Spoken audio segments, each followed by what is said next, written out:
Welcome, guys, to Remax episode 59. We took a month break due to scheduling issues with various people, and now we're back. I was hoping to have MorroW on the show, simply because, he's a co-host, but he couldn't make it today somehow, some way. He said he was going to be here yesterday, so maybe he'll show up at some point. It'll be great to have him on. Regardless, we're going to have a fun time because we have two new guests here today on the show, Elazer and puCK, so we're going to get to know them and then talk about stuff in StarCraft and the StarCraft scene. So, Elazer, how was your DreamHack weekend? Did you have a lot of fun? Yeah, it was pretty cool. Yeah, it's not your first big tournament, right? Like, you've been to DreamHacks before. Yeah, to dream hacks at Valencia. But it wasn't as good as this one. Yeah, and it was your first time making it to like the playoffs or whatever, right? The final day on the stage. No, I didn't make it today. I wasn't playing on the stage. You didn't play on the stage? No. I You just didn't got make it out to of the the group. round Wait. of six to be Like, honest. I would have to go through one round Oh, really? further, I think. Yeah, I Oh, think so. but okay, interesting. Yeah, but I got to the mount. I see. Still good enough. Yeah, of course. The reason I was confused is because when I took footage for the intro that bugged out, by the way, they showed you on camera and it looked like you were in the booth, but no, you were just in the player area. Yeah, the player here. Okay, cool. Yeah. And what about you, puCK? Did you have a good time? Yeah, it was pretty fun. Met a lot of people. And you actually played on the stage. No. What? Jesus! You had to Alright. make it. You had to make it to final day. to Final play on day? stage. I see. Yeah, because the first two was Heroes of the Storm set Oh. up there. Oh, I didn't know that. That's cool. Yeah. And would you say it's your like best performance ever? I actually felt like I really underperformed, I see. but it was still a good performance overall. Like if you look at the course of my results, Mhm. but for most part, I felt like I could have played a bit better. A lot of the games, like my series versus TLO, I Mhm. felt like I played pretty well, but then the rest of it was a little lackluster, I felt. I see. Well, I mean, top eight is in a big tournament like that. It's your first tournament like outside America, right? No, I've been to quite a few tournaments. I mean, outside. you went to Korea, but it's your first time in Europe, right? No. Or no, you've been to I the had, Home Cup, I had, right? no, I had WCS a couple times in Germany. All right. Well, look at me. Look at- Oh, what the fuck? I've been doing a local recording this whole time. Well, I guess Jesus. Well, I guess YouTube will be taken care of. That's for sure. All right, guys. Wow. How? Oh my god. My man, you have OBS yourself, right? You know the two buttons are next to each other. That's just great. Oh, All right, man. all right. But listen up, listen up. Like the people on YouTube are gonna get an exclusive 5-minute intro that no one on Twitch will have unless they go to YouTube. Like this is my selling out moment. So make sure to check out YouTube, guys, if you want the 5-minute intro that we were just doing. This is great. This is desRow. fucking great. Listen up. It's been a desRow. month, man. I'm rusty. All right. I'm just gonna go with the punches. Let's talk about DreamHack. Winter 2016. We talked a little bit about it with puCK talking about his games versus TLO, but let's talk about the group stage. Lots of players, 6 players per group, top 3 advances. Elazer, let's start with your group. How did you do in your group, and did you think you could have done better? Yeah, I think. Like, I was pretty sure the Lambo, me, and Solar are going to advance Mhm. because like Avocado isn't really good. Center is pretty good, Raynor too, but I think me, Lambo are like at least one level better than them. That's why Mhm. we are pretty sure we are going to advance. So like I won versus Raynor, Center, and Avocado as expected, and then I lost to Lambo and Solar. So that wasn't very good results for me. I wasn't very happy with that, but you know, I advanced, so Yeah, that's good. it's good enough. Yeah. The, did you have good games versus Lambo and Solar? Do you think it could have gone the other way? Yeah, it totally could go the other way. And they were just pretty bad. I tried to all in all 4 games, it just failed. I see. Not very good. I've been talking with Scarlett, and she complains a lot about ZVZ and how everything is faster, but the overlords aren't faster. Oh yeah, Does that bother you as well? yeah. Overall should be a little bit faster. I'm pretty sure they should. Okay. Moving on to your group, puCK. You had a pretty tough group, and you actually advanced one spot higher than Bomber. I And almost finished first. It was yeah, very close. I mean, Firecake finishing first was a surprise for many, right? Yeah, Yeah. for the most part, he played pretty well. He's like the only one of 2 players that I felt played decent at the tournament, to be quite honest. You mean out of the foreigners, or? All of everybody. I felt like everybody didn't play that well. Like watching even Parting and Solar, like I wasn't really too impressed. But like Showtime and Firecake, I felt looked pretty strong.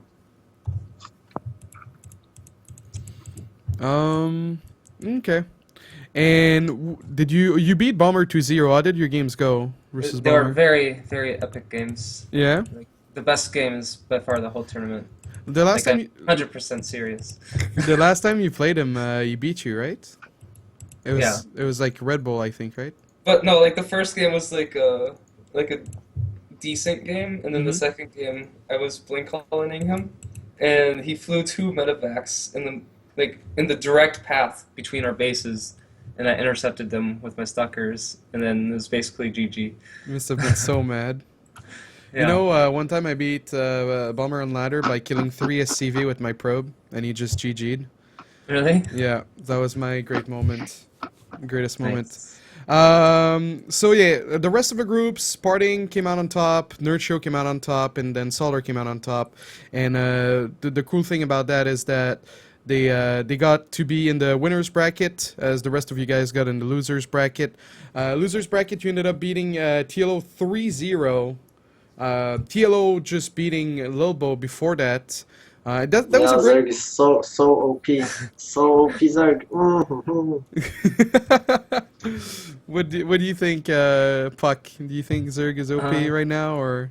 A bit. I really do. Yeah, okay. I feel like there's too many options, and it's the beginning of the beta, and Zerg's already like doing really, or not beta, but like the beginning of the game, and Zerg's really doing well already.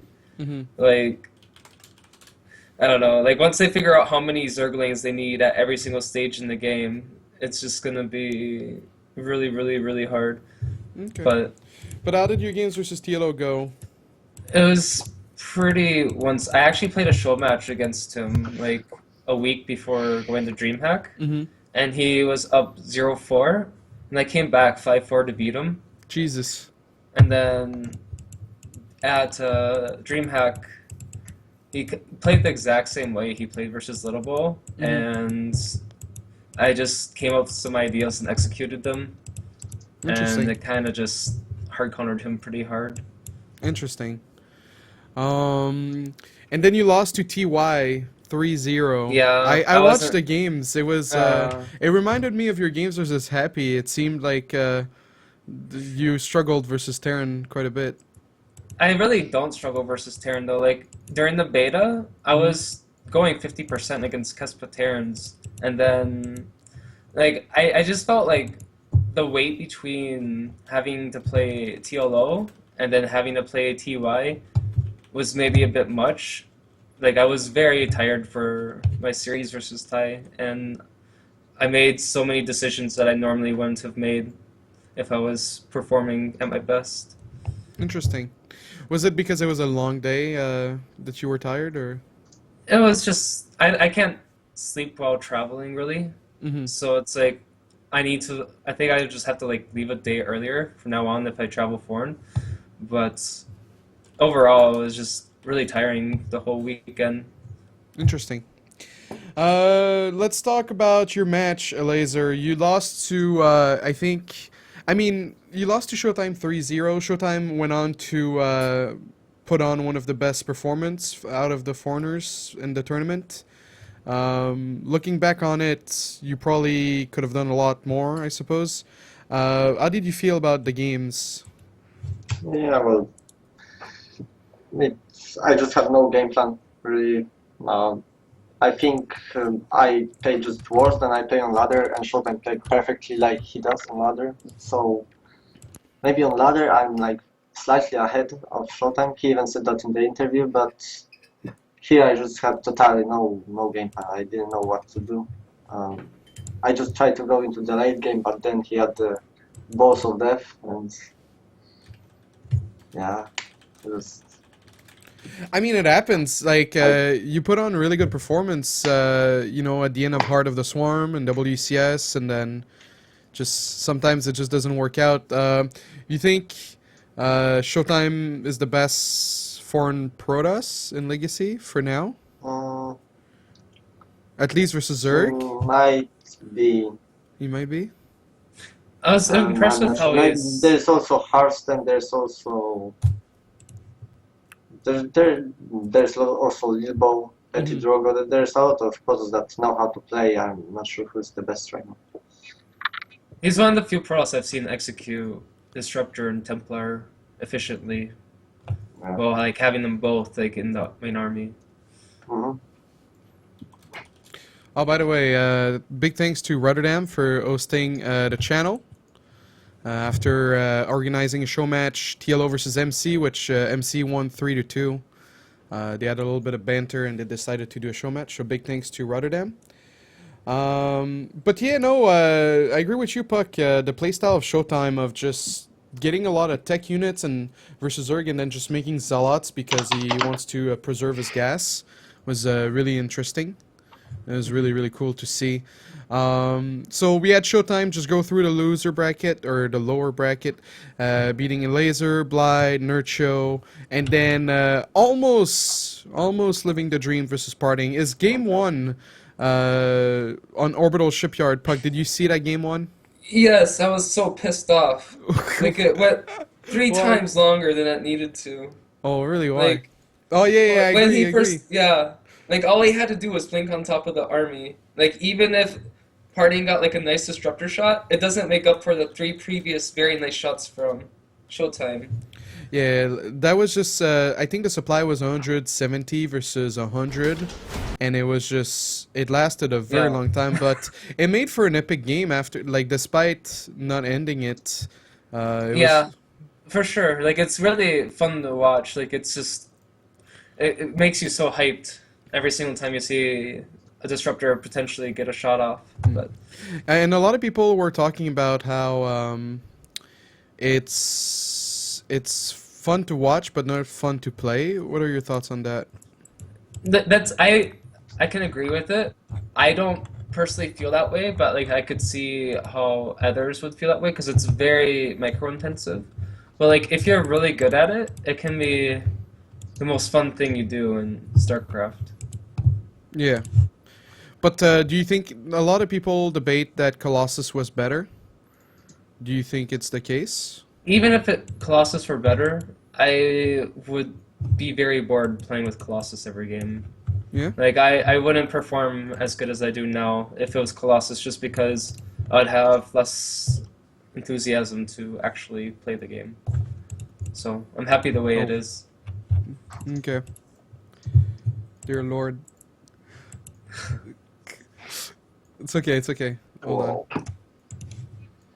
Just trying to do something real quick and it's okay. Alright, moving on. So we had Fireking versus Parting. I can't tell you what happened because I walked away for 30 minutes and it was over. Did you guys catch the games? Yeah, I did. So what's I didn't. I wasn't watching that. He basically killed Firecake with the depths for the most part. yeah? Like Firecake likes to play a really heavy Ling style with a few Ravager support, and mastering Adepts really early on is really good against that because the only time that Adepts become inefficient against Zerglings is when Zerglings are really upgraded and have the attack speed upgrade. But I see. until that point, like Adepts do very well. So I was talking with some players about Parting's playstyle, and one thing that annoys me the most is that, well, Parting is often hungover, so I mean, this playstyle can almost fit the way he plays, like a drunken martial arts or whatever. It feels like whenever Parting plays, he always does a lot of random stuff, and it works often, but it's not like Parting is not a player you'll want to copy necessarily because of that, at least in my opinion. But puCK, I know you like to do similar aggressive builds. So did you look at Parting's game and you were interested in like maybe copying some of his ideas and stuff like that, or? The only thing I really took note of was I may have possibly undervalued Oracle and Legacy of the Void with the opening of like 2 Adepts. Mm-hmm. But even then, I feel like Zergs go so queen heavy so early, and all it takes is like a few extra pack of lings, and then I feel like I would completely get shut down. But it seems to work very well for him, but I don't know if it will very long. Okay, interesting. And it was funny to see too that MC called out Parting for not giving him a shout out because MC helped Parting with some builds. So I guess shout out to MC. You deserved it, buddy. All in all, looking back before the tournament, what were your expectations, puCK? Do you think you would have placed top 8? Were you looking for like a top 3?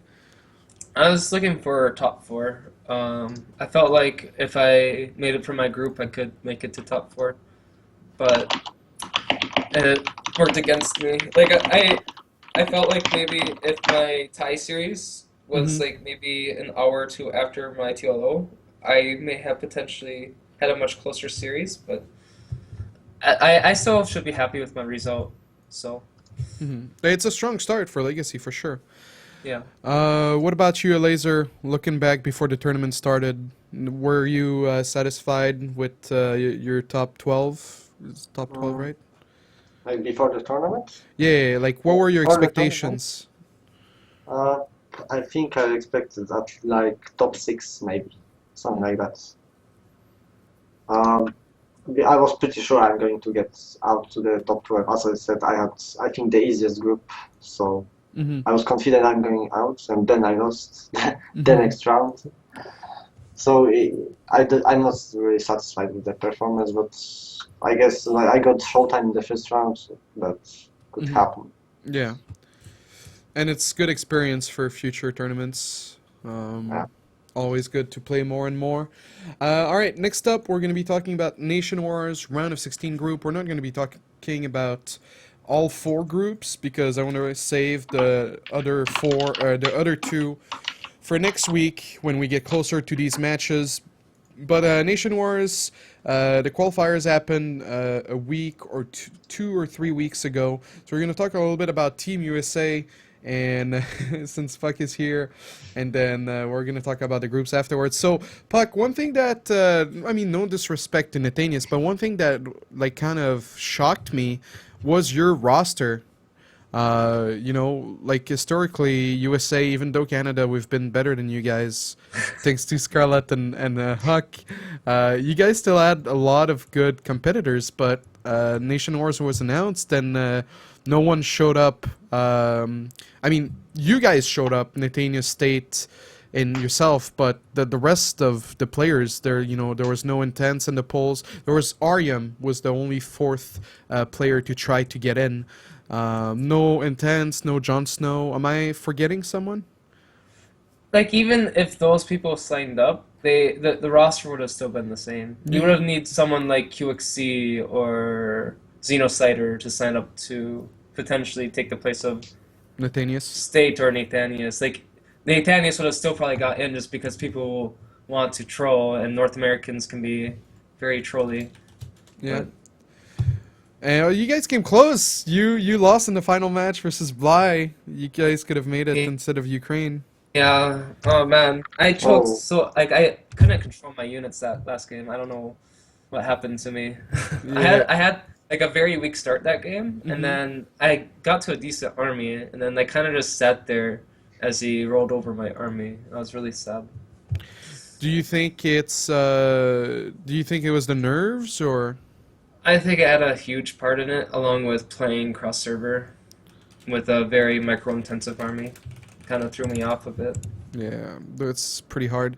Poland didn't have to qualify because you guys have enough WCS points. Big thanks to Mana there for the second place finish. No, just kidding. But yeah, let's talk about a group 1, which is a group Norway, which is Norway, Ukraine, China, and Taiwan. The irony of China and Taiwan having to battle it out for who's the real China or who's the big daddy.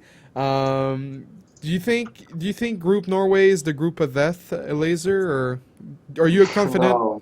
Are you confident in finishing first in your group? Or no, What's no, in the no. group? Yeah, No, okay. let's first talk about the first group. Yeah, I'm derping right now. Go on. I think every of these countries has one good player. So, like, Norway has Snoot, Ukraine has Bly, China has. Max Actually, said. they are three pretty good players. They are decent. I don't think any of them is like top level, but they are all pretty good. And then Taiwan has. Yeah, has. Yeah, that's gonna be crazy.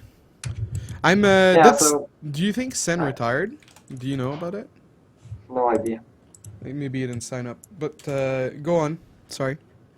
Yeah, I don't think it's a group of death, but it's going to be interesting because, like, I don't think Snoot can all kill, and then Targat doesn't really play anymore. He just started playing like lately to practice for only this tournament. Mm-hmm. And Ukraine has, again, like, Cass is pretty good, but in Legacy of the Horn, Bly is the top level Zerg, so it will be interesting. Just like Bly versus Norway versus Snoot, Mm-hmm. and then I don't know about China versus Taiwan. I have no idea who's going to win. Okay. Interesting.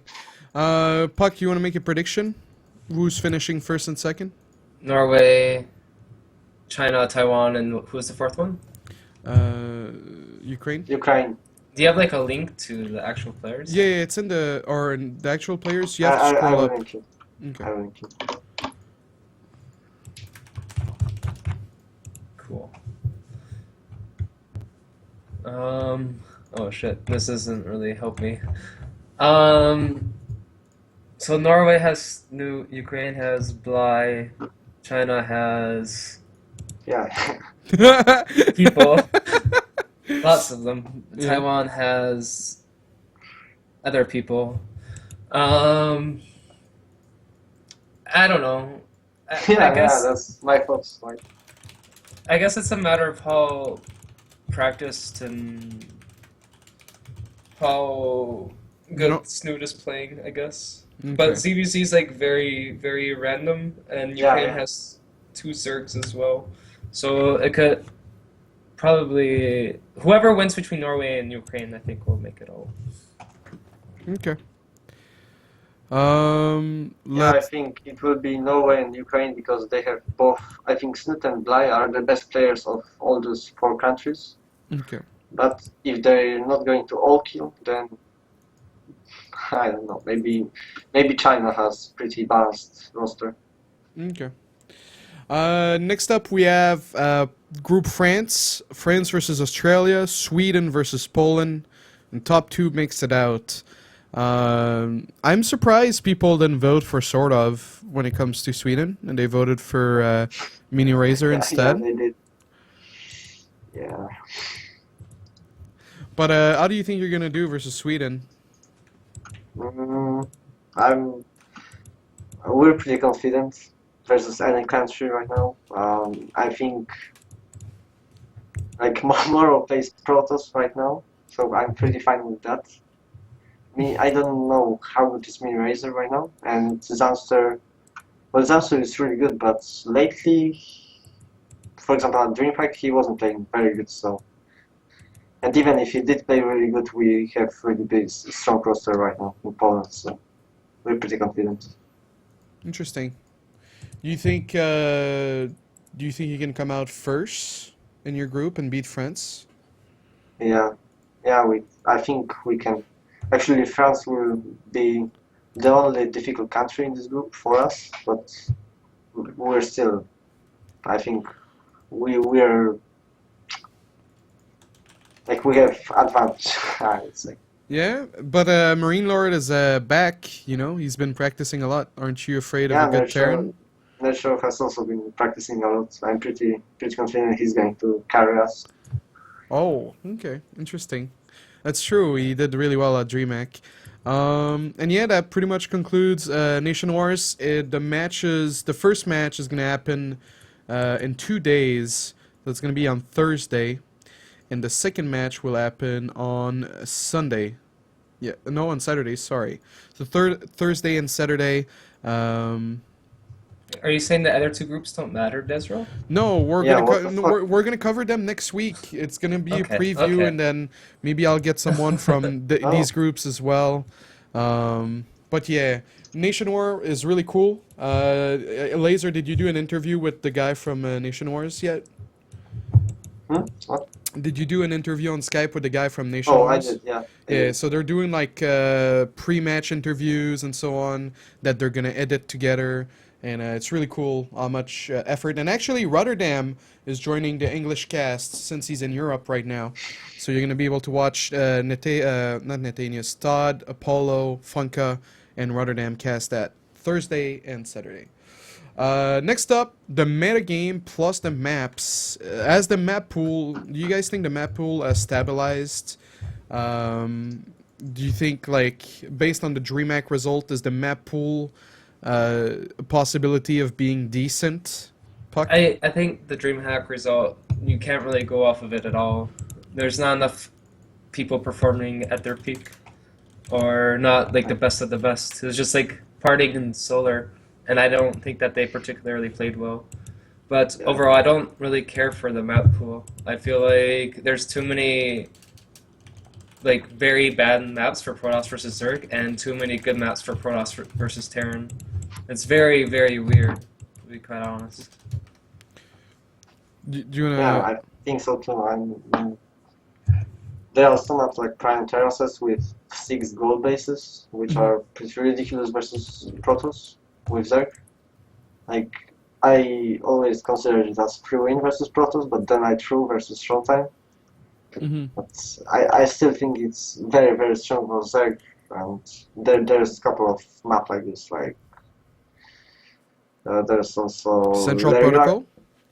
Central Protocol, obviously, but it's always getting vetoed, Mm-hmm. so you almost never played. And I actually like Ulrena. I'm not sure which race does it like. Does it give advantage to? You know? Mm-hmm. I Interesting. think it's pretty balanced.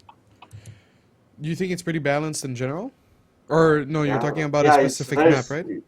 like Ulrena. I think Oh, okay. it's a very strange map, but pretty balanced.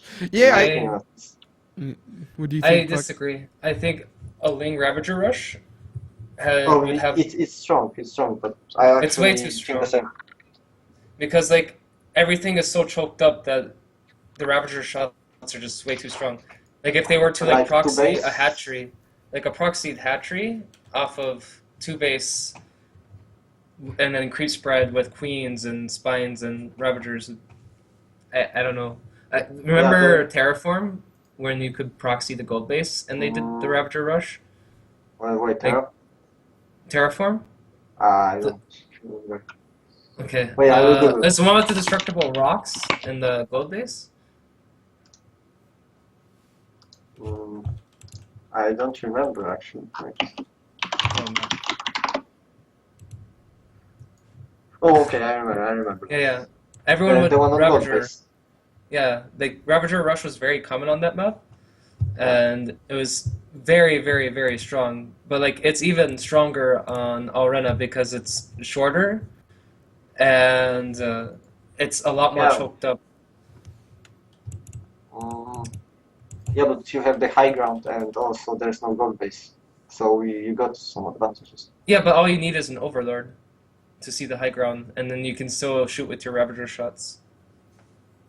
So, okay, moving forward, if we know, because usually the map pool changes are usually remove 4 and keep 3. Which are the 3 you would keep right now? Which Uh, 3 maps you would, Maps? yeah, for next season, which one would you keep? 3 of them. Dusk Towers. Yeah, that one's good. um, Orbital and Ruins of Ceres. Those are my. Oh, that's the 3 Protoss maps. I always Yep. little them. So I would leave Central Protocol, Lerilac, and Prime Terraces. Wow. That's pretty cool maps. I Scumbag. think. Best maps in the map. No, but you did say that they were a little too strong for Zerg. If you were like a balanced designer, Laser, like tomorrow you wake up and you're David Kim, which one do you? There are no balance. Maybe Urena. Honestly, you could keep Prion Terraces as long as you remove the gold bases. Yeah, it actually has a really cool layout. If it wasn't for the gold. I think like if I was balance designer, I would leave Lerilac, Ruins of Ceres, and You would leave Lerlick. You Yeah. are crazy, man. Like the problem with It's- Lerlick is that it's way Parting too versus Solar, I think. it's way Yeah, too it- good for Zerg and it's way too good for Protoss I think versus Terran. I think Parting won on that map. I think he man. did actually. So yeah, I would leave No, Lerilac. Parting got destroyed that map each time he played it. Yeah, I don't think you actually watched DreamHack. I didn't. He did win? Or No, he didn't. No, He he did, got he did. destroyed. He got literally destroyed. He did. It wasn't even Wait, close. I need to check. It was close position, and Solar rushed Mutalisk, and he still lost. Wait. Lerilac. Yeah, Parting won over Lerilac. No, where are you Yeah, seeing? check that. Show Have you me. seen that game? I think he won on in the loser bracket final or in the final. finals. Yeah, the No, grand the final. finals. He won versus won. Solar on Lerlick in the grand finals. Yes, he did. No, I don't believe you. Yeah, check Yeah, no, that. no, he did. He did. It was the last game he won, or Oh shit. it was game 4, and Well, then he cheesed like a noob after that, and he lost. Okay, well, what happened with Solar through that game really, really hard. He And didn't. they can't Protoss really just go off. imbalanced as fuck. Yeah. Okay. That's it. Has to be. Anyhow, so despite the maps, is Zerg too strong? And if it is too strong, what is too strong? Let's start with puCK. Overall, I think so. Yeah, I feel like Zerg has way too many options, and Protoss has very minimal options. And like for the most part, like Zerg can be very greedy, like every game 3 hatch and not be punished ever, along with going early pool 14. Like both of those almost always punish a Nexus first, especially like on this map pool. Like the only maps where you can get away with Nexus first possibly are Dusk Towers and Orbital, but even then it's like very hard. But other than that, like once it gets to the late game and you get the Zergling upgrade and all the late tech Zerg units are buffed, whereas Protoss is relying on a weakened late game. The only thing that we have is carriers, but carriers do no damage versus Ultralisk, and Vipers are very strong. It's just like you have to not let Zerg get to the late game. You have to kill them in like the mid to mid late game. Otherwise, it's basically no chance. Elazer, what are your thoughts on puCK's statement? I actually have problems with Protoss late game with like Mass Disruptor, Archon, Immortal. So Yeah, but what's your army composition? like Ultralisks, Zerglings, Lookers. I mean probably Broodlords counter it, but then again Broodlords are not very good, I think. I don't Like know, man. you pretty much have to trade with them immediately. Like you cannot just play macro with Broodlords. You need to trade with them, and then if I watched you play, and you kept going Roach Hydra Lurker. That's Oh, like the but- worst composition no, you can go no, for. I know that's actually pretty trash. I know that, but I'm talking about like Ultralisk Zergling Lurker. Yeah, but like the build up to that point, if you're building Roach Hydra Lurker, which is honestly pretty gas heavy, and then you're transitioning into late game, your late game is probably not going to be as strong as it normally would be if you played like Ling Muta or Ling Ultralisk. I'm not sure though. I mean, I feel like it'd be harder to transition because you can't just max on Zergling to counter attack and do all kinds of aggression. Like Roach Hydra Lurker is very immobile, and you can never really threaten the Protoss. Like Protoss can just kind of play the map how they want because Roach Hydra is very slow compared. like when. So you want me to play like what really game? Because like Mutaling is pretty. Most like what It like dies to almost everything. first like the thing is like there's two different styles from Protoss right now. Some Protoss are going mass Blink Stalker with some Adepts, and some Protoss are going like Immortal Zealot Archon. And I feel like there'd be very strong timings versus Muta Ling with the Zealot Immortal Archon that you can't really go for that. But if you scout that your opponent's going for that, then I feel like I don't know because I don't play that style, but I'm sure there's a way for Zerg to deal with it just fine. But like the style that I go for, heavy Ling in the Muta is like very, very, very strong. And I usually have problems with like Adept into Mass Stalker into Disruptor. That's the. I feel That's like like- that's something that's going to get figured out by Zerg though, because all they need to figure out is how much they need. Maybe in 1 month, but we will see then. And right now, Yeah. Like it is it is a bit early to call everything, but like overall, like the issue with many Protoss right now is that Zergling has so many, or Zergs have so many options, and it's very hard to match the greed of Zerg every Yeah, game. but for example, my full-time builds where he goes double Stargate Phoenix into.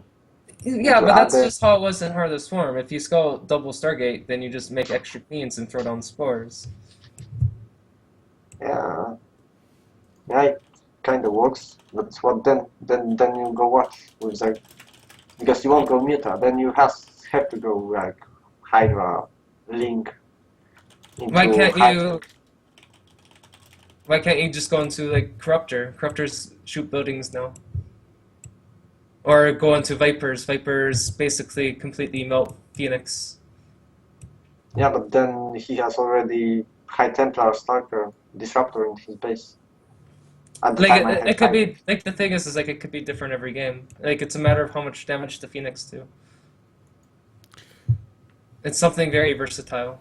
All right, so let's say you wake up tomorrow and you're David Kim puck. What do you fix? You can only nerf one thing. I'd probably actually nerf. Oh man. Can I nerf two things? No, only one. You have to pick No, one. no, we can nerf two things. Let's go. Okay. I would Also, nerf the- Vipers because Corrosive Bile is way too strong. And I would probably nerf Ultralisk. I would nerf Disruptor and Photon Overcharge. Really? That's Are your you fine problem? with that? Yeah, obviously. I mean, it's cooler than shooting Nexus, but 5 pylons shooting isn't fun. You Yeah, know? but it's not that easy to make 5 pylons shoot. You know, it requires a lot of APM. Yeah, like 5 clicks. And it's actually right? really hard. Yeah, I know. All right. Joking aside, I'm surprised you didn't choose the Adrenal Gland upgrade, which was really buffed, like really high. The reason I say that is because of when you're going for a late game Protoss army, like carriers won't do any damage versus Ultralisk, so they could still make a ton of Ultra and just walk over your ground. Oh, yeah, you can do that. And Corrosive Bio completely melts your Phoenix, Void Ray, anything else army. Yeah, Like you, with and they testing, stack. right? It stacks. Like Corrosive Bile stacks. So like it can actually be efficient on carriers if you get on top of them. Interesting. All right. Let's talk a little bit about Terran since there's no Terran representative. Do you think Elazer, do you think? What do you think is favored? Who do you think is favored, Terran or Zerg? Um, it's hard to call. Yeah, it's really hard to call right now. It's actually getting tougher and tougher every week versus Terran, but yeah, I won't talk about this. Like, I have no idea which race is favorite right now. Okay. So would you say it's like closer to balance than more? Yeah, we need more time. Okay. Totally, we need more time. Okay, that's fine. What about TVP puck? I feel like TVP's it's like it's kind of the same with ZVT, kind of what Elazer said, but overall I feel like maybe some things related to what is it called, the Liberator. Mm-hmm. They on certain maps might be too strong. For instance, on Dusk Towers, there's a spot in the natural base that it's actually impossible to get to without a pylon. Mm-hmm. And if you don't have a pylon there, you're going to be throwing away like 5 probes just to put down the pylon, and then you have the added lost mining time. Yeah, that's brutal. It really But is. other than that, the matchup is pretty fun to play, and it's hard to say if there's any imbalances anywhere. Do you go Storm or you go Disruptors? I go with Disruptors. Yeah. It's hard, but it's a matter of catching your opponent off guard. And I don't really like sitting in my base, just waiting, massing High Templar, not doing anything. Yeah, that makes sense.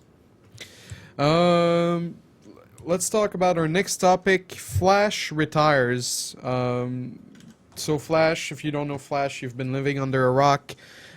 He was the best Brood War player of all time. I think his win rate for 5 years was... The first year was 61%, and after that it was above 70%. He was just really great. And, after playing StarCraft 2 for 3 years now, he threw the towel. He's done. And I went and looked at his win rate in 2015, and his win rate was actually at 44%. Which, if you go from a 75% win rate in Brood War to a 44% win rate in StarCraft 2, it makes sense that he was tired of that.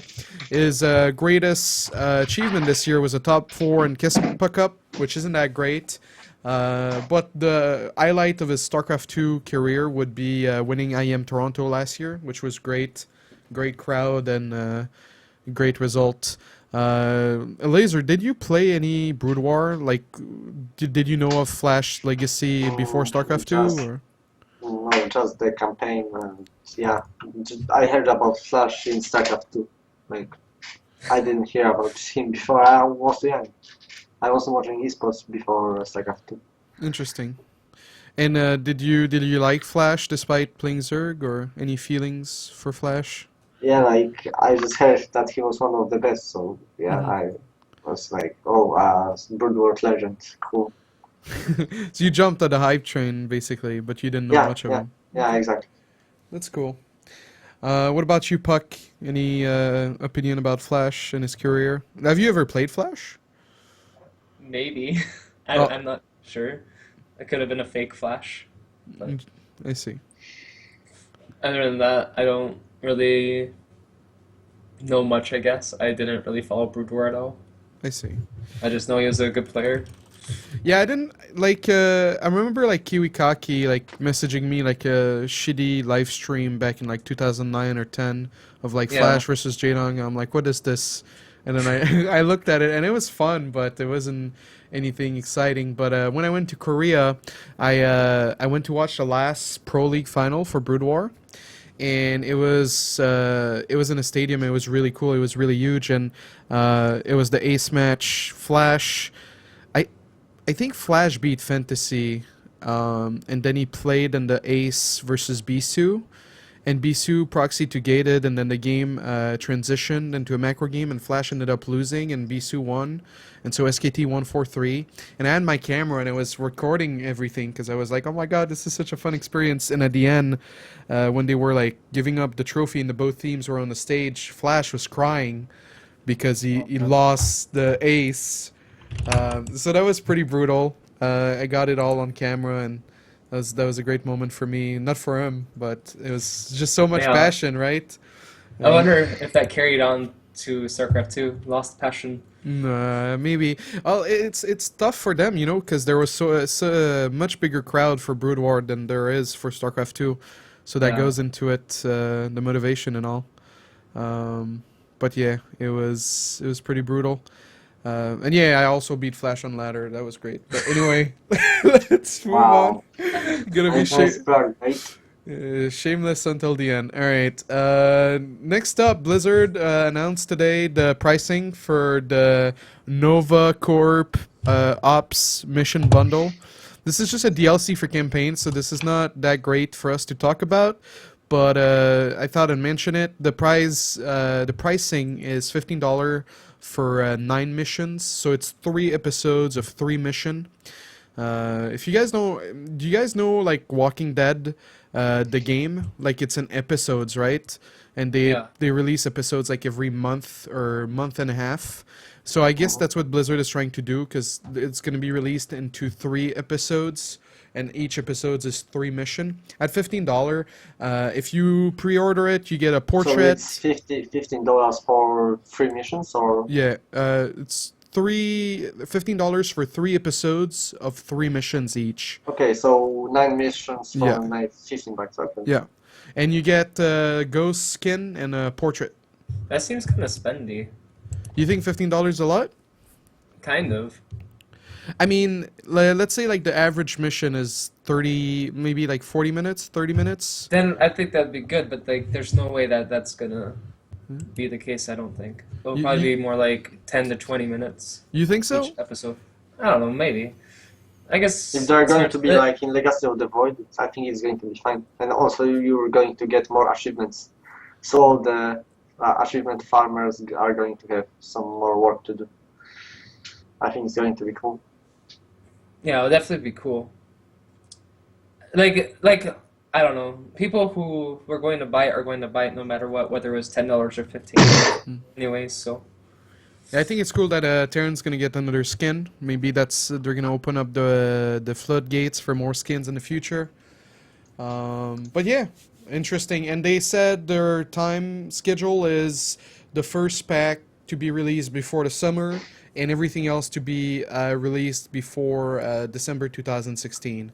So they haven't announced the dates, but that's their time window. And guys, this is the Q&A part of the show. Go on Reddit to ask your question. Reddit to ask your question. We'll get to your questions there. There was a bunch today. It was great to see that many posted. Is Huck embarrassed that he talked shit after winning versus sort of, and then got shit on the rest of the time? What did he write? guy. I think it's because Huck 2-0'd in his first match and talked smack, and then didn't make it out of his group. I had a talk about with Huck about that after our Nation War match, and it's more to put on a show and to be entertaining. Like it's not he doesn't mean it like 100%, you know. But yeah, so that's the first question answered. Let's see what else. How do you guys feel about DreamHack viewership? 60K peak at the end, overall average far lower. You think low numbers can be attributed to DreamHack scheduling?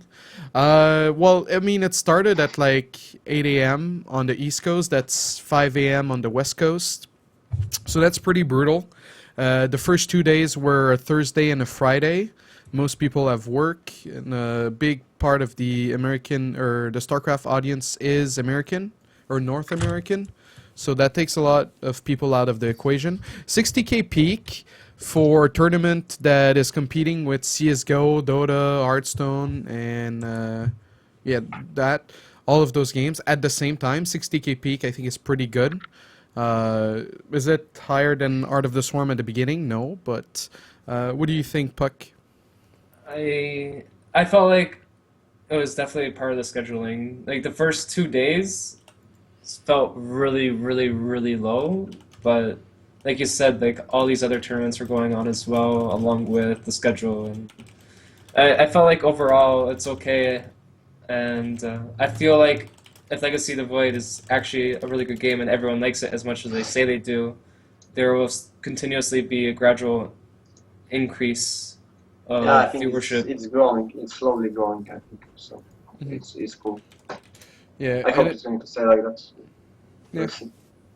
and by the way, the statistics for Legacy of the Void, 154,000 people are on the ladder. Compared to Heart of the Swarm, I think it's about the same, but you have to keep in mind like all those people invested into buying a new game, so that's actually a pretty good sign, I think, in my opinion. And I want to talk a little bit about Sunday. Sunday, I went to a bar and they organized StarCraft matches, and it was Archon matches. So I brought my friend who hasn't played in 5 years. I made it to the finals. The winning team got $125 bar tab. We lost to 2 GMs, but they shared with us, which was great. But my point is, there was a girl in the tournament playing with her boyfriend, and she was silver in Wings of Liberty. And both of them play Archon mode, and they're actually GM. And all she does is spread creep and inject. For a silver player to be GM Archon, I think it's pretty badass. Like, I think if more focus is put on Archon mode, it can just bring more players to the game. So maybe more tournaments or more streamers to do Archon mode soon could help. So it was just a little bubble to explain my experience there. So, but yeah, next question. Oh, god damn it. It's a question for MorroW. Fuck you, MorroW. What do you think about race balance? Do you think Zerg is mainly doing so well due to the map pool, or why is the race distribution in GM 40% for Zerg, 26% for Protoss, and 31% for Terran? That's a question for me. That's for both of you. Go I ahead, just want to Elazer. confirm. Yeah, it actually is. He posted the link too here. What the Is this hell? off of? It's off this website, and you can check every server. Is this and- across all servers? The stats I gave you is across all server, but if you look on individual servers, it's about the same. Because why does Neos KR say differently? Does it? Yeah, or maybe it's because it's overall maybe. Yeah. I mean, Okay. on Korea server, it's like 34% Zerg, 32% Protoss, and 32% Terran. So Zerg is just slightly favored on Korean. Yeah, this map pool has a huge part in play. And with also, this. I think map pool is Zerg favorite, so it's not like the. I mean, if you look at the statistics, it's not like Zerg is so much stronger. It's just the map pool. Yeah, is I guess it's slightly favored. yeah, I guess it's just EU and NA has more Zergs than Korea. Korea is actually Yeah, balanced. it's actually that's true. Like, Okay. Yeah. All right, moving on from that question then. Did you guys hear of the drama of Richard Lewis? Oh man. come on. Yeah. Should Richard Lewis be banned from DreamHack for being a violent drunk? No comment. All right, moving on. Question for desRow. How serious is Scarlett about practicing for Nation Wars? Is she back? So the thing about Scarlett is she's got a really strong Dota addiction to the point of like, okay, I'm gonna practice StarCraft, and then next thing you know, she's back being an addict on Dota. So we'll see if we can just put like a restraining vest on her and make her play StarCraft or not. But you know, the moment she puts in time, she's gonna shine. But there's a lot of things she doesn't like about the game, like Protoss, Zerg versus Zerg scouting, and yeah, I think a problem for her is she's been at the top, and so to get back there, She doesn't like being the new Protoss. what do you mean? That's all it is. Well, you know what people used to say about Protoss and Heart of the Storm? Like it's just 1A. Oh, like, being the that's- OP race? Yeah. That's what it is. Interesting. Okay, you guys took it in the wrong term on the chat. Jesus Christ. Alright, moving on. With the purchase of DreamHack, MTG now controls WCS, IEM, and DreamHack, the main tournaments outside Korea. Is this a problem for the players, casters, or the scene? I don't think it's a problem because MTG buys IEM and DreamHack, and they're two different products, and they compete in different parts of Europe. IEM is more in Germany, and DreamHack is more in the Nordic countries, and so they're two competing products. And the moment both companies keep having good results is good for everyone, but the moment one is clearly better and outperforming the other is when one of them is going to get sacked. And so unless one of them shits the bed and gets axed, I don't think it's a problem. And WCS is not controlled by MTG. IEM is the license to run WCS. It's a little bit different. If there's another great company that can put out a good product like IEM does with WCS, Blizzard could hire those people instead of IEM. Question goes for Elazer. How did he start playing StarCraft, and what motivated him to become a pro gamer? Oh, that's a hard one. I'm not really sure. I think I just, at the beginning, I was just playing the game, and I met some friends online. And then, like, in my age, and on the same skill level playing Zerg, so we were, like, all racing who gets first to the Master League, and then I actually got first to the Master League, then we raced, like, who gets first to the Grandmaster, and that was just, like, competition between friends. And then I got, like, better fast, and started winning some online tournaments, and, you know, this was Challenger League, I only wanted to go to Challenger League, and that's how it went. Interesting. I had a similar experience with guitar when I was 14. Me and my friends both picked it up at the same time, and I like guitar and so on, but it wasn't like my love or anything. But because I wanted to be better than him, we just played nonstop to see who would be better and would do more solos and would be better. And so that went on for 4 years, and then I tapped out. But it's so cool to pick something up with a friend and then just keep competing with each other. It's nice that you made a job out of it with StarCraft. Are you full time, Elazer? No, I'm going to school still. Okay. Do you think if 2016 goes really well for you, or do you think you'll go full time? I'm not sure. I don't know. Maybe if I win WCS.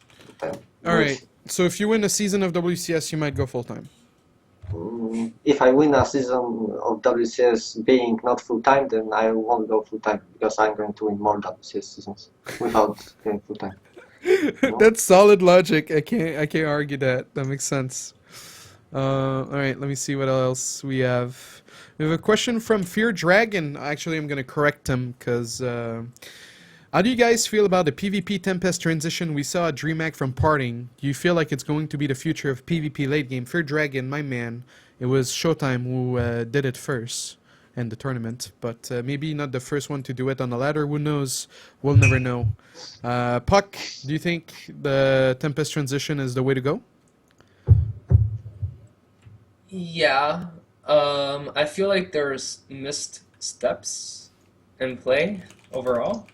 I feel like going Oracle, like maybe 3 Oracles before going to Tempest is much stronger because you can do things like Stasis and you can always relevate the army, see where all the disruptors are. The reason why I wasn't really impressed with the games at DreamHack, one of them being specifically the Showtime versus Parting series, simply because they never really separated their disruptors, which is what people do on ladder. Mm-hmm. They kept their army completely together. They could have done plays like separate a big portion of stalkers to go harass, and then because you can never really engage into disruptors when there's like 5+, even if you have twice as many stalkers, simply because you're gonna lose everything if you blink on top. So it's like there was no splitting of the disruptors, there was no separation of army. But like overall, switching to Tempest late game is the way to go, followed with a mothership core or a mothership. Showtime does it a lot faster than most Protoss I've seen play, which was very interesting. But normally, I would feel going Oracle mid game is much better than going straight to Tempest. Interesting. I'd love to hear Elazer talk about TES and their growth in 2015 and adding top in Ryong. Oh. I don't know a lot, you know.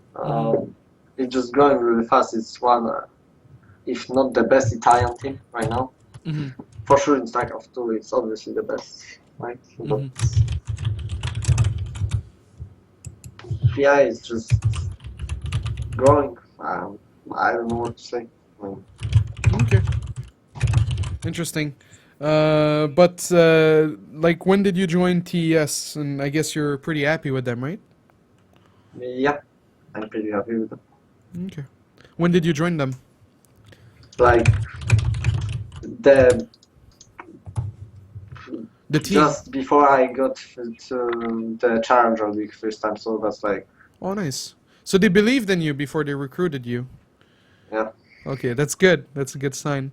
All right, let me see. Elazer, please tell me, how do you defend a 14-14 Zerg versus Zerg, and how do you scout if the opponent is macroing out of it?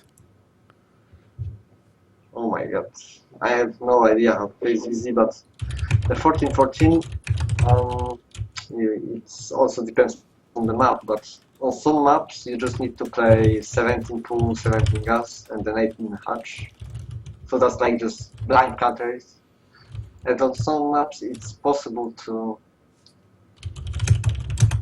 wall off your mineral line with a bending nest and spawning pool, then make a bending nest before zerging speed, make a second queen sprinkler, and I don't know, just try hard micro.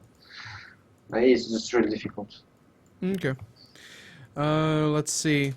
This might sound random, but it could be a solution for the tank evac problem in TVT, and also could make tank evac feel more responsive, fun to micro.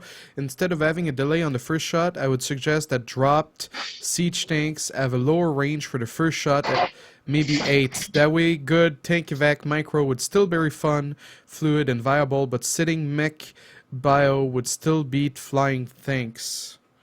Well, as we don't have any Terrans on the show, that question was for MorroW or anyone else.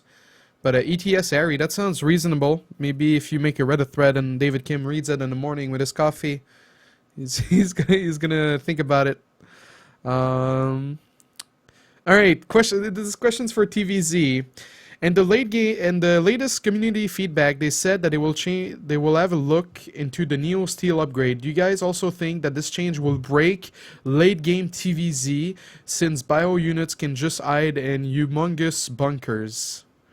Elazer, do you think a 6-slot bunker would break TVZ? Maybe it would be cooler in the Hardened Swarm, but right now it just Roach Ravager and the bunker don't give you really anything. Because back then, when you were making a lot of Zergling, Baining runbys, then a big bunker would actually help you to defend the runbys. But like, I don't see where would you use the bunker. Maybe to some all-ins like Reaper, 3-rack 3 Reaper, and then you proxy a bunker and upgrade it. Maybe then. But I have no idea. For sure, you won't be using them to defend anything. Okay. Okay, this is a question for puCK. I'm switching to TOS after playing Zerg throughout Wings of Liberty, Heart of the Storm, and keep getting owned by Zerg who go Lurker, Roach, Ravager, and some Hydras. What is the best composition to fight that? Lurker, Roach, Ravager? Yeah. You need lots of disruptors and lots of blink stalkers. The reason why is just like 4 disruptors and any. Yeah, honestly, just go double robo and just mass disruptors. It should wreck it pretty hard. And then the only support you need is stalkers, really. Interesting. What would be the unit composition if you want to transition? Like, do you add Tempest, or like, do you, because if they have a lot of lurkers, disruptors, or like, does it work? Yeah, disruptors. Lurkers are very overrated. Lurkers aren't as good as people make them out to be versus Protoss. Like, if you have a nice spread of your army, if you get like 2 to 3 really good shots on the huge army, like the Roach Ravager portion, you could just spread out your army and just kill all the lurkers. Like, if you're fighting with your army in a big ball, like, obviously you're gonna get wrecked by lurkers, but it's just spreading really hard, and you should be fine. Or just waiting for disruptor shots. Interesting. MorroW finally showed up. He said, "I forgot, man." And then fucking MorroW. Well, I think. Let me see if there's anything else. Actually, let me see if he. This guy.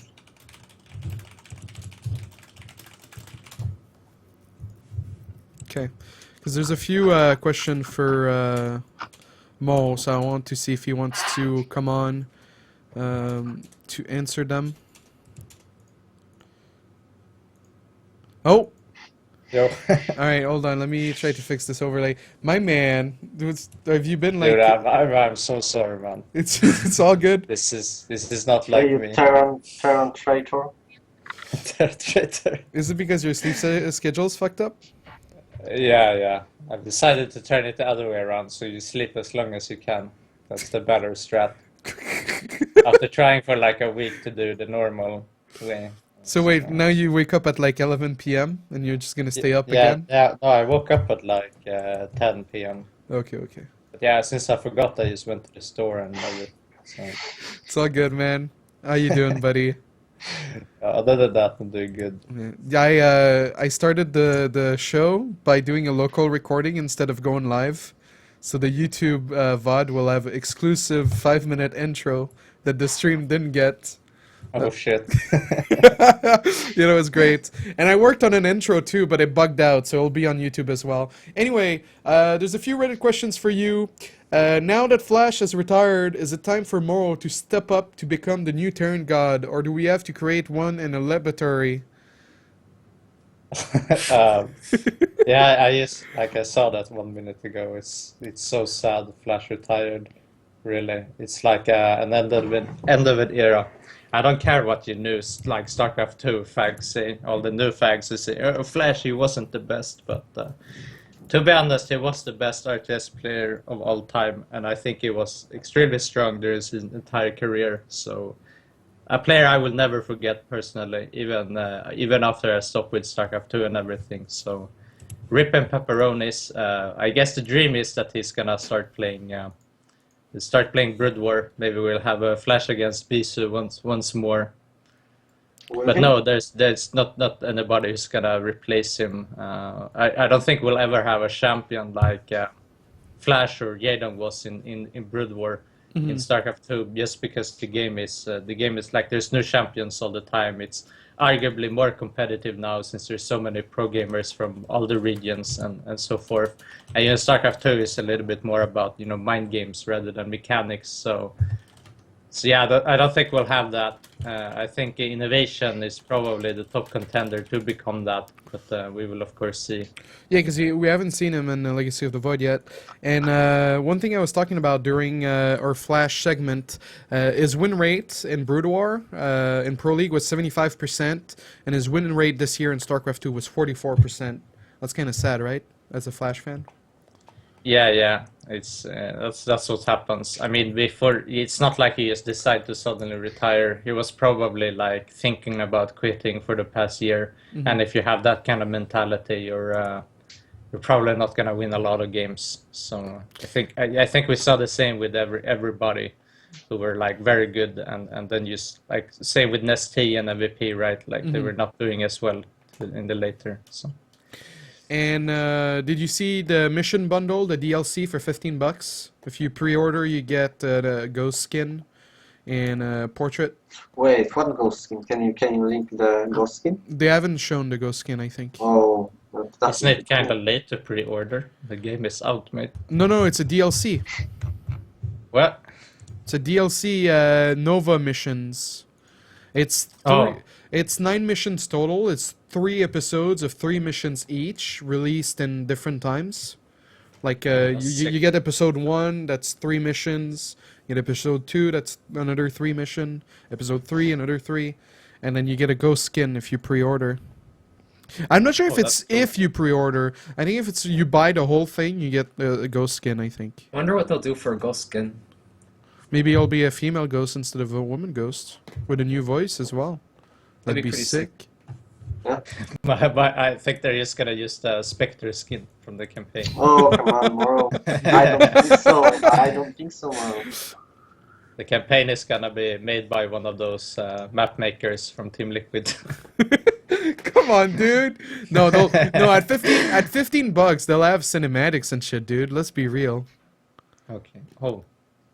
Okay. Will you buy it for $15? Yeah, I would, but you know, I mostly want to see what's going on. But if you're just a fan, I think $15 is kind of fair for like 9 missions. That's a lot. The campaign was what, like just under 30. So Yeah. Okay. Another question for MorroW. Let me see if they posted any more questions. But isn't Legacy more coin flippy in the end? I feel there's even more counter builds than before. This leads to undealable confrontations from one of the player, which is obviously terrible for a competitive game. I mean, it is like that right now. It's just because the game has just launched and we're playing on 2010 maps, so that's so? kind of why. It will take time for us players to figure out how to play safe, but it's also gonna take some help from Blizzard to help us. You know, maybe some of these early attacks are too strong, or whatever, or maybe there's a bit too many hard counters. Like if you go disruptors, you lose to Mutas. If you go disruptor against roaches, you're gonna have a blast. So that stuff is probably gonna be like Unless less you of go a thing. Phoenix into Disruptor, then you counter I- any attack. No. I never Oh, struggled to wait, take a it's fast Elazer. Zerg versus Zerg. Because I don't think it's really that coin flipping because of Pylon Overcharge is really strong right now. Oh yeah. Like I never struggle to take a fast third, and if you can take a fast third versus Zerg, you can kind of almost go into anything. Okay, bro. Wait. I want whatever you sniffed up, mate. Wait, why do you disagree though? You can't just say that. I disagree. Well, Yeah. I can link it to my VOD archive. Just grab some I've seen popcorn. your You can stream, watch me though. lose against Zerg for weeks. Yeah, it's imbalanced. Don't listen to these like Whoa, these MorroW. guys. They think they know something, and then it's like 3 months later Didn't they're you gonna play nerf Zerg. Terran? Didn't you play Terran, MorroW? How is Terran? Is it balanced? Terran's I really mean, weird. I mean, some Or protesters maybe say that Terran it Terran is fails. too weak, maybe. Yeah, like maybe I have like 75% win ratio, but that. I feel like this map pool is very good for Protoss versus Terran as well. Overall. Yeah, this could be very true also. Yeah, so maybe like Terran is the worst. I don't know. I'm just sure that Zerg is like fucking OP as fuck against Protoss and Yeah, that stuff. If you rewatch DreamHack VODs of the Protoss versus Zerg, you're gonna like see Showtime played really good, but he got kind of lucky with a lot of build orders and that stuff, and then the Zergs fucked up a lot. But I mean, if you get away with Nexus first every single game of the whole tournament, if every single Protoss does that, I mean, the Zerg players are not playing correctly, right? Because you can punish that. I think even if you probe scout in the early game. Like with what? I'm maybe 14-14, but just tell you in. I'm not gonna tell you. What the fuck, MorroW? Yeah, you think you can have some free coaching just like that? Oh, this guy. All right. What are all your opinions on the Cyclone as a unit? And DreamHack TY used one to defend against prisms and drop. Aside from that, we didn't see the unit at all. Do you think there's more to it, or it will need to be tweaked? I personally feel like Tai shouldn't have made any Cyclone at all. It's way too expensive to invest in early game. Overall, I feel. Okay. Like it's 150, and you're never almost like my games versus him. If I played properly, I would have had units at my front along with the pylon, and I would have took 0 damage. You lost the Cyclone for free, and all those Marines. Like every single game that I took damage to that, I was really mad at myself because I didn't feel like it was necessarily good play from him. So 'Cause, like, what if they buffed the Cyclone and made it like 100 gas or something, so that it's cheaper and Whoa. what? It's already Whoa. it's bad, but it's bad unit. But if it costed less, it would be way too strong. I think. I don't know. You definitely can't really alter the stats on the unit much more, but I feel like it might be a little spendy of a unit for a Terran unit specifically. Okay. Mo, do you have an opinion on the Cyclone or no free coaching? I think it's in a good place right now. It's not a unit that's been masked, but it's still not a relevant unit. So some Tyrants, they do like a few Cyclones just in early game. They can hold off War Prism and whatever. And I think that's the role that's something you needed for, or something that you wanted as a Terran player. There's no unit that can like punish move in with some kind of harass or anything, and all your units are kind of slow in early games. So it's nice to have a Cyclone that's can deal with that kind of stuff. So I like where it's at right now. I don't particularly think it needs a buff, because I don't really want to see it in the actual army. Why? I love seeing it in the actual army. Then you end up seeing destroy it. pure Cyclone, and you start kiting everything. I mean, I've already seen this in early beta, and I didn't like it, so. But if you have like a War Prism and you keep it all of range, like all of the target range, you can just pick up the units, and then Yeah, I do realize this, but yeah. Can multiple Cyclones lock onto the same unit? Yeah. Or, You will just avoid doing that automatically. But if you do tell them to specifically lock on one target, they will do so. Okay, interesting. Do you feel that StarCraft 2 Legacy of the Void is more like a platform for Blizzard that they can keep for a long time and make changes like League of Legends and Dota 2? Like, now that Legacy of the Void is out, do you think they have more freedom to fuck around with the game to keep it fresh, since they don't have to wait for an expansion? Yeah, maybe, but I mean, I don't know why that would change anything really. Because they have to, let's say they thought of the Liberator like a year after Heart of the Storm came out. They have to keep that idea on the back burner for the next game, so they have something to deliver. They have something to ship. Yeah, but like I don't know why it would. Are we talking about like the whole next release of a StarCraft game, or are we talking about the current game? No, we're talking about the current game. Like, they could, Yeah. let's say like in a year and a half, they could release a unit per race to keep it fresh. Oh, I'm sure they could, but I think Blizzard would do something like that. I highly doubt it. Like, they haven't really done much at the end of, like, towards, like, the mid to end of beta, and, like, even to today. Like, they made almost zero changes for the actual release of the game. I don't know. They haven't really done much. They might make huge changes to the unit they are already in the game, but I don't think they will add new ones. That's not going to happen. Someone should have asked that at BlizzCon. God damn it. I'll say I don't think it kind of makes sense. I mean, the goal is to have the game balanced, and they're gonna work towards that, and that's maybe gonna take 2 years. I mean, let's just hope they stick to that even, and then once the game is balanced, I don't think they would just like add new units and just call it a patch. I mean, why would you do that? You can just call it an expansion and have everybody pay money for it, right? So if they put that work in to make new content, they might as well just take some in return, right? So that doesn't make sense to me.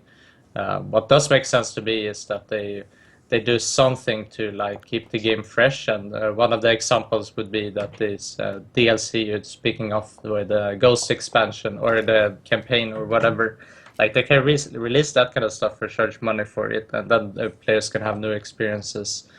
But as far as 101 goes, I don't really feel like they should tinker with the units too much to keep it fresh.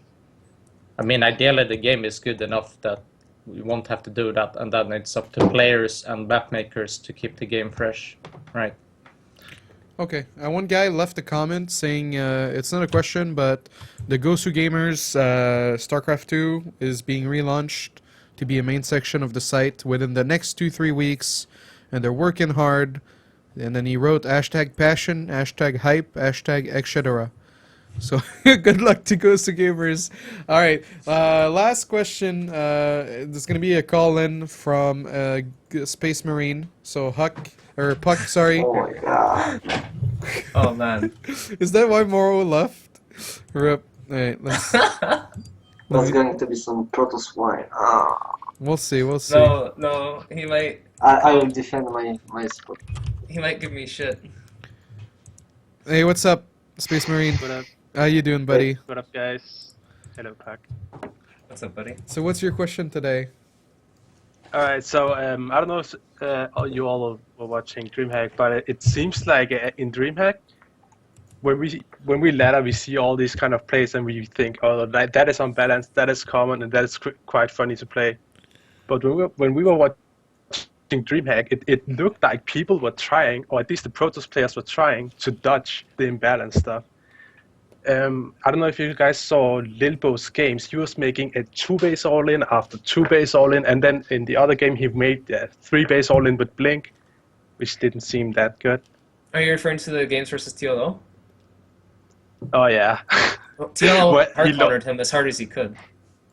Yeah. Well, yes, but on top of that, he lost his Mothership Core 4 times in 3 Oh. games. Yeah, that Yeah, was well. bad too. With like 50 And, energy. yeah, But, Bilbo was really unlucky in the game, I think. Well, yeah, he's but really unlucky.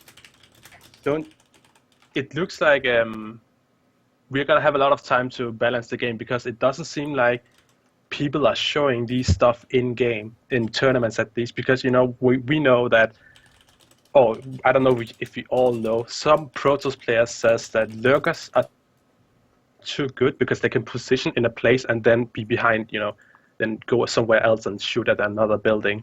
So it seems like at tournaments like DreamHack, people are not showing what is in balance, what is good, and what is bad. It seems like people have their own role, kind of trying to dodge the things and kind of surprise the enemy. Isn't that kind of how people play in general, though? Like, they'll try to avoid what they feel like they perform poorly against. And try to... Exactly. Exactly. Like in DreamHack, it seems like everybody's trying to win, which is of course the logical thing. But it doesn't seem like that is.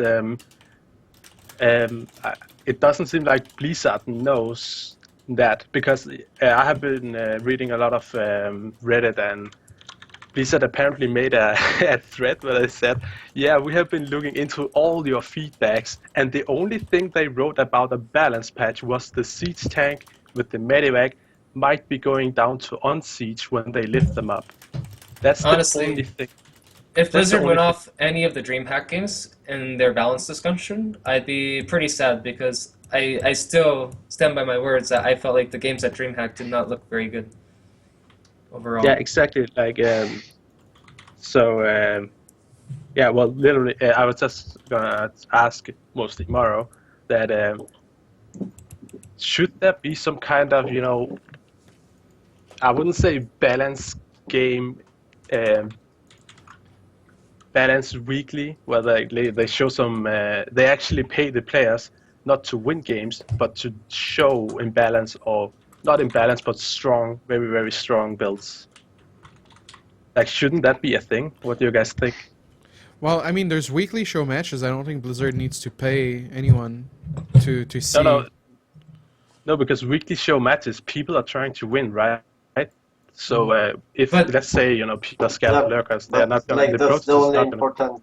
That's the only important thing. That's where you want to win. So, for example, if lurker is imbalanced, but then Protoss can play, so they cannot play lurkers, then lurkers aren't that imbalanced anymore, right? If you can play them, so like that's the only important thing that you play to win, and the matches where they try to find the balance is not really important, right? Yeah, but by the time goes, people are gonna figure out that Protoss can only 2-base all-in and 3-base all-in. That's literally what happened, except for Parting's game. But Parting is so good at macro, he could beat anybody.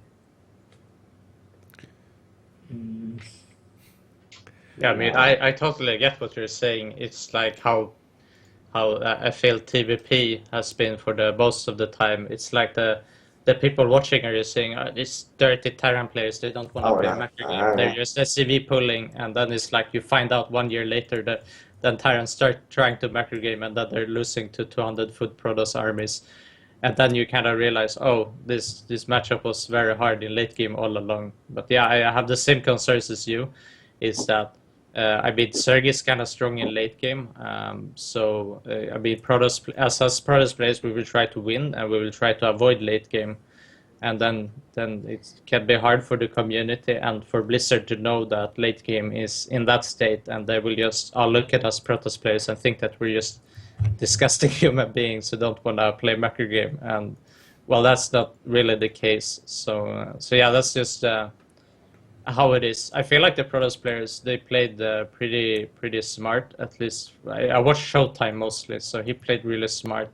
He really tried to win. You know, he played the gold-based map and he made an adept rush, avoiding the gold-based situation for the most part.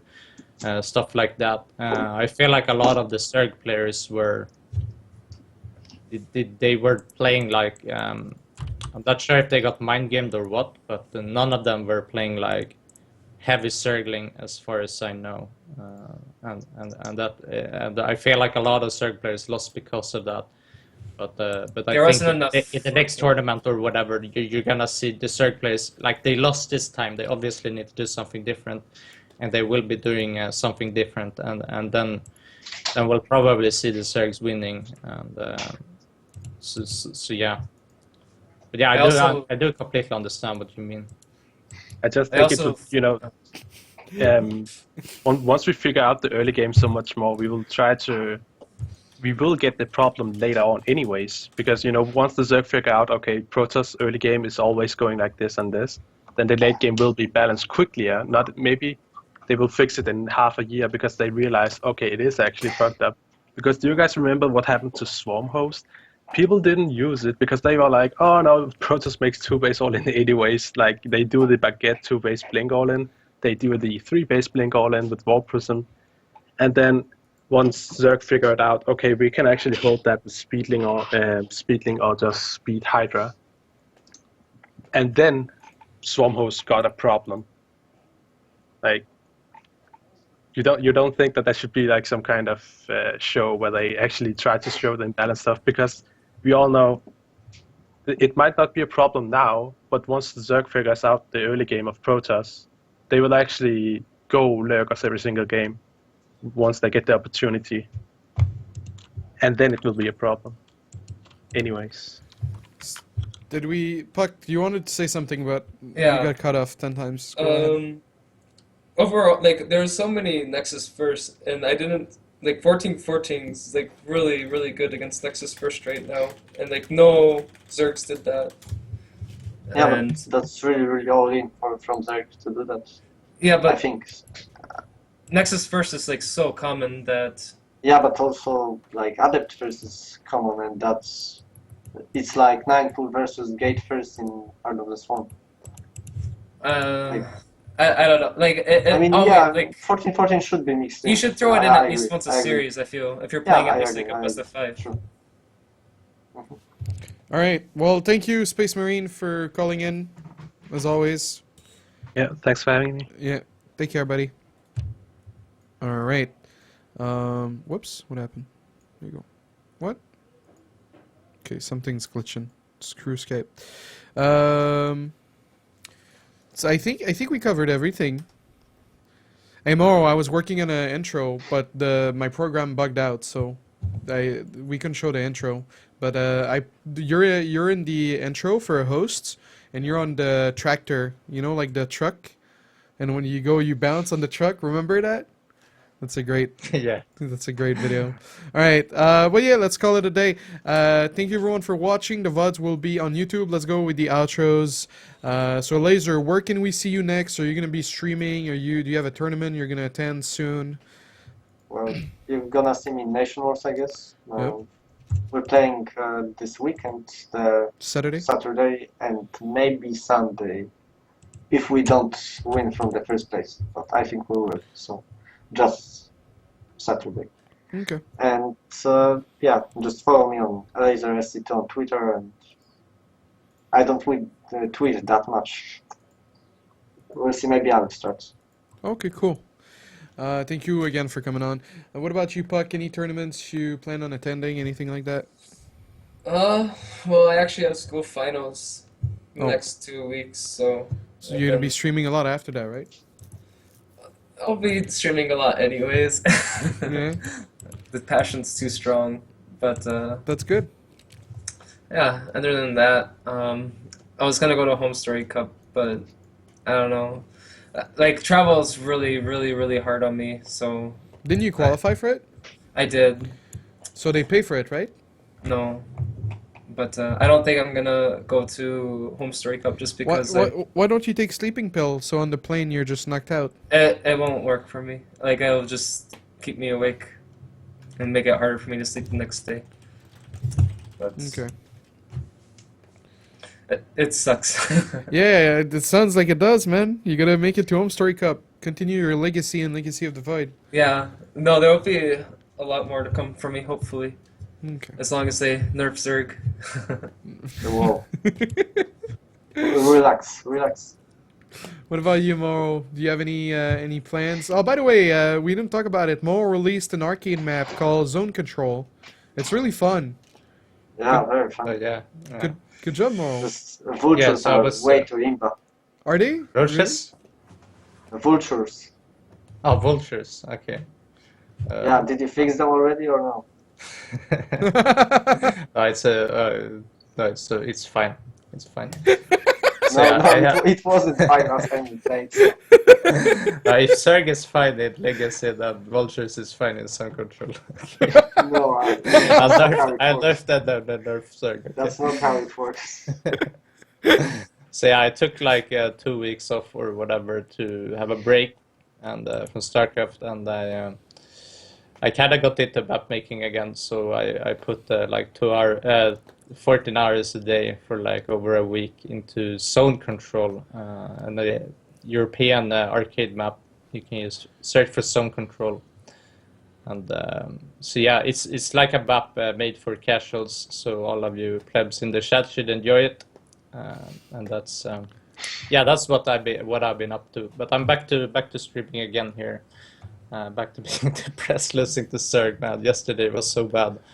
But yeah, I'll be streaming Tonight? more to come here. I might even be streaming tonight. That's the plan wow. anyway. I got a pizza just finished here, so I'm gonna eat that and I'm gonna play. Hey, why is your map not on an A?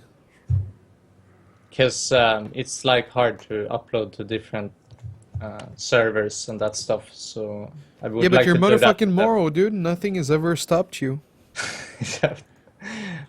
Well, I uploaded micro tournament there, and like none of the Americans played it, so fuck you. I came to play it. No, it's not popular in NA, so I'm just saying fuck NA. They show no appreciation, so. That makes sense. All right.